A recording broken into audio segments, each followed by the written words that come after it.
Hello friends, welcome back to MKB English. நாம் இன்னைக்கு English பேசுகிறதுக்கு கட்டாயம் தெரிஞ்சுக்க வேண்டிய சில குரூப் ஃப்ரேசஸை பற்றி தான் பார்க்க போகிறோம் ஃப்ரெண்ட்ஸ்.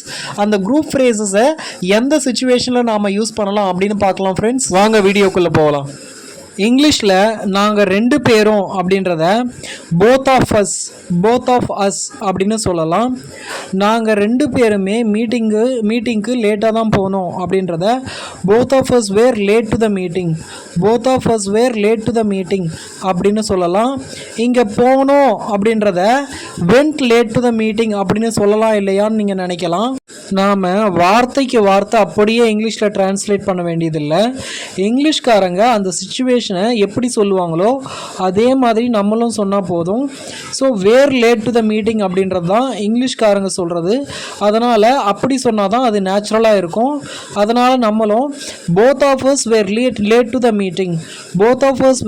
த மீட்டிங் அப்படின்னு சொன்னாலே அது நேச்சுரலாக தான் இருக்கும். இப்போ நான் போத் ஆஃப் அஸ் அப்படின்னு சொன்னேன் இல்லையா, இதை பாசிட்டிவ் சென்டென்ஸில் மட்டும்தான் யூஸ் பண்ண முடியும். போத் ஆஃப் அஸ் அப்படின்னா பாசிட்டிவ். இதையே நெகட்டிவில் சொல்லணும் அப்படின்னா none of us. Both of அஸ்னால் நாங்கள் ரெண்டு பேருமே செஞ்சோம் அப்படின்னு அர்த்தம். நாங்கள் ரெண்டு பேருமே லேட்டாக போனோம் அப்படின்னு அர்த்தம். இதுவே நன் ஆஃப் அஸ் அப்படின்னா நாங்கள் ரெண்டு பேருமே லேட்டாக போகலை அப்படின்னு அர்த்தம். உங்களுக்கு ஒரு சந்தேகம் வரலாம், மீட்டிங்க்கு லேட்டாக போகிறது நெகட்டிவ் சென்டென்ஸ் தானே, அப்போ அங்கே நீதர் ஆஃப் அஸ் தானே வரணும் அப்படின்னு நீங்கள் கேட்கலாம். இங்கே அந்த செயல் பாசிட்டிவாக நெகட்டிவான்னு நாம் பார்க்கக்கூடாது. அந்த சென்டென்ஸில் நாட் வருதா இல்லையா அப்படின்னு தான் பார்க்கணும். ஸோ அந்த சென்டென்ஸில் நாட் வர்றதில்லை. நாட் வந்தால் தான் அது நெகட்டிவாக இருக்கும். ஸோ நெகட்டிவ் அப்படின்னா நாட் வரும், இல்லை நீதர் வரும், இல்லை நார் வரும். இந்த மாதிரியான வேர்ட்ஸ்லாம் இருந்தால் தான் அதை நாம் நெகட்டிவ் சென்டென்ஸ்னு சொல்லுவோம். எங்கள் ரெண்டு பேரில் யாருமே மீட்டிங்க்கு லேட்டாக போகல அப்படின்னு சொல்லுவோம் இல்லையா, இதை இங்கிலீஷில் none of us was late to the meeting அப்படின்னு சொல்லணும். நன் ஆஃப் அஸ் அப்படின்ற ஃப்ரேஸ்க்கு அடுத்து நாம் வாஸ் தான் யூஸ் பண்ணணுமே தவிர வேறு யூஸ் பண்ணக்கூடாது. அவங்க ரெண்டு பேருக்குமே சரியான ஆன்சர் தெரியாது அப்படின்னு சொல்லுவோம் இல்லையா, இதை இங்கிலீஷில் neither of them knew the correct answer அப்படின்னு சொல்லலாம். இந்த நீதர் அப்படின்றதுக்கு சரியான ப்ரொனன்சியேஷன் என்னன்னு பார்த்தோம்னா, ஒன்று நாம் நைதர் அப்படின்னு சொல்லலாம், இல்லை நீதர் அப்படின்னு சொல்லலாம். ஆனால் நெய்தர் அப்படின்னு சொல்லக்கூடாது. நெய்தர் அப்படின்றது ராங் ப்ரொனன்சியேஷன். ஒன்று நைதர்னு சொல்லுங்கள், இல்லைன்னா நீதர்னு சொல்லுங்கள். அவங்க ரெண்டு பேருக்குமே ஆன்சர் தெரியும் அப்படின்னா போத் ஆஃப் தெம். ரெண்டு பேருக்குமே தெரியாது அப்படின்னா நீதர் ஆஃப் தெம். அங்கே ஒருவேளை ஒரு 10 பேர் இருக்காங்க, 10 பேருக்குமே ஆன்சர் தெரியாது அப்படின்னா none of them knew the correct answer அப்படின்னா அந்த 10 பேருக்குமே சரியான ஆன்சர் தெரியாது அப்படின்னு அர்த்தம். அந்த 10 பேரில் ஒரு 3 பேருக்கு ஆன்சர் தெரியும், இல்லை 4 பேருக்கு ஆன்சர் தெரியும்.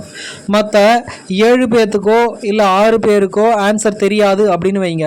இதை எப்படி சொல்லலாம் அப்படின்னா, அதில் அந்த 10 பேரில் கொஞ்சம் பேருக்கு தான் ஆன்சர் தெரியும் அப்படின்னு சொல்லுவோம் இல்லையா, இதை இங்கிலீஷில் சம் ஆஃப் தெம் நியூ தி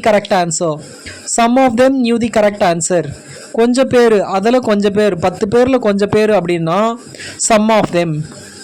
அவங்களில் கொஞ்சம் பேருக்கு ஆன்சர் தெரியும். Some of them knew the correct answer அப்படின்னா அவங்களில் கொஞ்சம் பேருக்கு சரியான ஆன்சர் தெரியும் அப்படின்னு அர்த்தம். இப்போ அடுத்த ஃப்ரேஸை பார்க்கலாம் ஃப்ரெண்ட்ஸ். உங்கள் ஒவ்வொருத்தருக்கும் தனித்தனியாக நான் பரிசு கொடுப்பேன் அப்படின்னு சொல்லுவோம் இல்லையா, இதை இங்கிலீஷில் I will give a prize to each one of you அப்படின்னு சொல்லலாம்.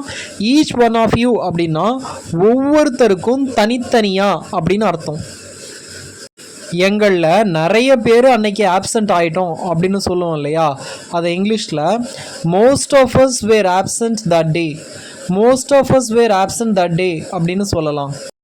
எங்களில் நிறைய பேர் அப்படின்னு சொன்னால் மோஸ்ட் ஆஃப் அஸ், கொஞ்சம் பேர் அப்படின்னா சம் ஆஃப் அஸ். நாங்கள் எல்லாருமே திருமலாவுக்கு ட்ரிப் போயிருந்தோம் அப்படின்னு சொல்லுவோம் இல்லையா, அதை இங்கிலீஷில் all of us went to Tirumala for a trip அப்படின்னு சொல்லலாம். இங்கே ஆல் ஆஃப் அஸ் அப்படின்னா நாங்கள் எல்லாருமே அப்படின்னு அர்த்தம். உங்களில் ஒருவர் அப்படின்னு சொல்லுவோம் இல்லையா, அதை இங்கிலீஷில் ஒன் ஆஃப் யூ அப்படின்னு சொல்லலாம். உங்களில் யாராவது ஒருத்தர் இங்கே வாங்க அப்படின்னு கேட்போம் இல்லையா, அதை one of you please come here அப்படின்னு சொல்லலாம். இப்படி ஒருவர் அப்படின்னு சொல்லாமல் யாராவது அப்படின்னு பொதுவாக சொல்லணும் அப்படின்னா எனி ஆஃப் யூ அப்படின்னு சொல்லலாம். உங்களில் யாருக்காவது சந்தேகம் இருந்தது அப்படின்னா தயங்காமல் கேளுங்க அப்படின்னு சொல்லுவோம் இல்லையா, இது இங்கிலீஷில் if any one of you has doubts feel free to ask me. If any one of you has doubts feel free to ask me அப்படின்னு சொல்லலாம்.